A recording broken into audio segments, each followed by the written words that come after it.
À l'approche de l'élection présidentielle du 12 octobre 2025 au Cameroun, les soutiens au président sortant Paul Biya se multiplient.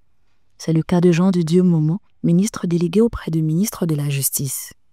Président du parti Les Patriotes démocrates pour le développement du Cameroun, PADEC, il salue les avancées réalisées par le chef de l'État.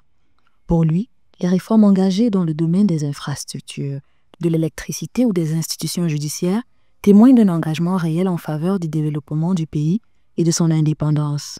Prenons de l'électricité.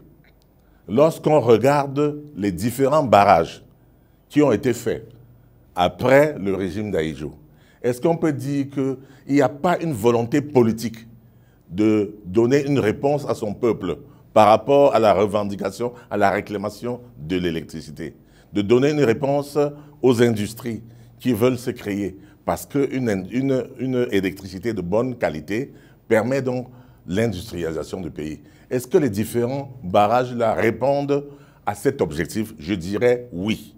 À travers son engagement, le PADEC entend encore peser dans cette nouvelle échéance électorale en misant sur un bilan qu'il juge positif. En renouvelant son soutien au président Paul Biya, Jean de Dieu Momo assume son choix et dit faire le pari de la stabilité institutionnelle, de la continuité des réformes, mais aussi d'une gouvernance qui place les intérêts du Cameroun au cœur de l'action publique. Je suis le président d'un parti politique de l'opposition. Un parti cherche à conquérir le pouvoir. Et donc, oui, nous soutenons le président parce que sa politique rencontre notre adhésion, c'est-à-dire une politique en faveur des populations. Au-delà des élections, Jean de Dieu Momo plaide pour une gouvernance ancrée dans le patriotisme, la responsabilité collective et l'indépendance économique.